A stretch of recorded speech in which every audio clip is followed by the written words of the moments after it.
10 তারিখে জনগর্জন সভা থেকে নিজেদের প্রার্থী তালিকা ঘোষণা করেছে তৃণমূল কংগ্রেস। একেবারে 42 আসনের জন্যই প্রার্থী তালিকা ঘোষণা করে দিয়েছে তৃণমূল কংগ্রেস এবং অভিনব কায়দায় এই প্রার্থী তালিকা ঘোষণা করা হয়েছে। মমতা বন্দ্যোপাধ্যায় একের পর এক প্রার্থীদের নিয়ে র্যাম্পে হাঁটেন। ব্রিগেডের যে সমাবেশ ছিল সেই সমাবেশে, এবং এই প্রার্থী তালিকায় যথেষ্ট চমক ছিল।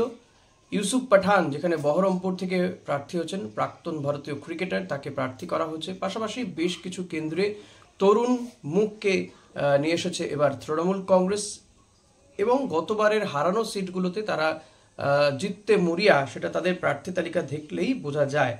মালদা দক্ষিণ কেন্দ্র থেকে এবার তৃণমূল কংগ্রেস প্রার্থী করেছে শাহনওয়াজ আলী রাহান। এবার এই মালদা দক্ষিণ কেন্দ্রে তৃণমূল প্রার্থীর বিরুদ্ধে গুরুতর অভিযোগ নিয়ে এসেছে ভারতীয় জনতা পার্টি। এ রাজ্যে দায়িত্বপ্রাপ্ত এবং বিজেপির আইটি সেল যিনি দেখেন, অমিত মালব্য, তিনি 11 তারিখে একটি পোস্ট করেন। সেই পোস্টে তিনি পরিষ্কার বলছেন যে এই Shahnawaz Ali Rahan human welfare foundation এবং students Islamic organisation of India SIO এর সঙ্গে যুক্ত, সক্রিয়ভাবে তিনি কাজ করেছেন। তিনি জামাতে ইসলামী হিন্দের ছাত্র শাখা SIO এর একজন জাতীয় সম্পাদক ছিলেন বলেও জানিয়েছেন।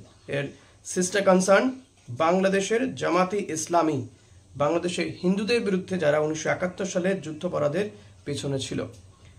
2020 সালের অক্টোবরে ন্যাশনাল ইনভেস্টিগেশন এজেন্সি অর্থাৎ NIA দিল্লি এবং কাশ্মীর ভিত্তিক 9টি NGO এবং ট্রাস্টে অভিযান চালায়, যেগুলি জনস্বাস্থ্য এবং শিক্ষার মতো বিভিন্ন কল্যাণমূলক কর্মকাণ্ডের নামে দান এবং ব্যবসায়িক অবদানের মাধ্যমে দেশে এবং বিদেশে তহবিল সংগ্রহ করছিল, অর্থাৎ টাকা পয়সা সংগ্রহ করছিল। NIA দাবি করেছে যে এই তহবিলগুলি জম্মু কাশ্মীরে বিভিন্নভাবে তারা হাওয়ালা এবং নগদ টাকার মাধ্যমে নগদ কুরিয়ারের মাধ্যমে টাকা পাঠানো হয়েছিল। পরবর্তীতে রাজ্যে বিচ্ছিন্নতাবাদী এবং সন্ত্রাসবাদী কার্যকলাপ চালাতে এই টাকা ব্যবহার করা হয়েছিল। তাদের মধ্যে দিল্লির হিউম্যান ওয়েলফেয়ার ফাউন্ডেশনও ছিল, যেটার সঙ্গেই যুক্ত ছিলেন এই শাহনওয়াজ আলী রহমান, এমনটাই কিন্তু অভিযোগ করছে বিজেপি। ফলত তারা এই অস্ত্রে আগামী দিনে যে শান দেবে, প্রচারে নামবে এই শাহনওয়াজ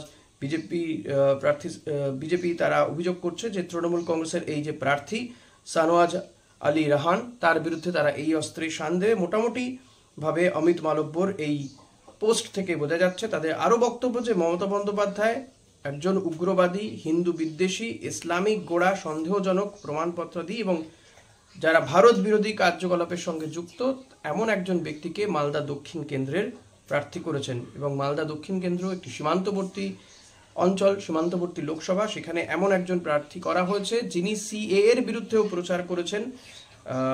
ফলত এই প্রার্থীকে তৃণমূল কংগ্রেস যেভাবে তারা নিয়ে এসেছে, তাকে প্রার্থী করেছে, জেতাতে মরিয়া তৃণমূল কংগ্রেস, কিন্তু যার বিরুদ্ধে ভারত বিরোধী কার্যকলাপের অভিযোগ রয়েছে। অর্থাৎ মমতা বন্দ্যোপাধ্যায় বা এই রাজ্যের সরকার জঙ্গি কার্যকলাপ এই সমস্ত কিছুতে কোথাও গিয়ে তারা সাহায্য করছে এবং তাদেরকে আরো বেশি করে সক্রিয় থাকার জন্য সাহায্য করছে, এমন একটা মতবাদ তারা প্রতিষ্ঠা করতে চাইছে।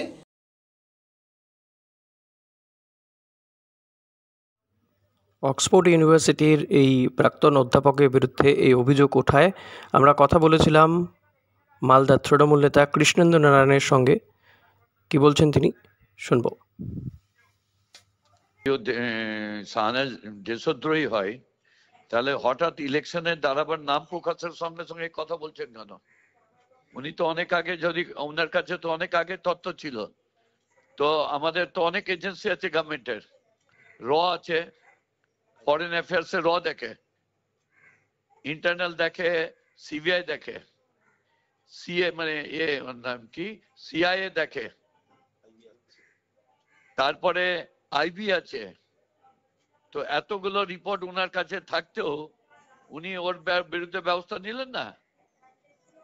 শাহনওয়াজ পড়তে গিয়েছিল অক্সফোর্ডে পড়তে গিয়ে যখন রিসার্চ করছে, তখন ওর সামনে এলো যে সরকার আমাদের সারা দেশের যে সরকার চালাচ্ছে, সেই সরকারের কার্যক্রম ও করবে না, সমালোচনা করবে না। আজকে যদি আমি ভুল কাজ করি তাহলে আমার সমালোচনা হবে না, সমালোচনা করলে দেশদ্রোহী। আর সমর্থন করলে দেশপ্রেমী হয়ে যাবে।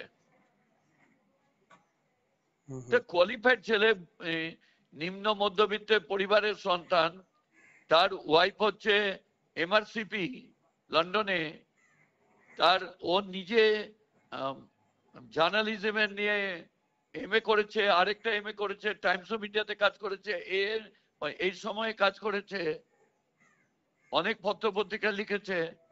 হঠাৎ করে এই অভিযোগটা আনার কারণটা কি বলে মনে হয়? মেন হচ্ছে ও ক্যান্ডিডেট হয়েছে বলে লিখছে।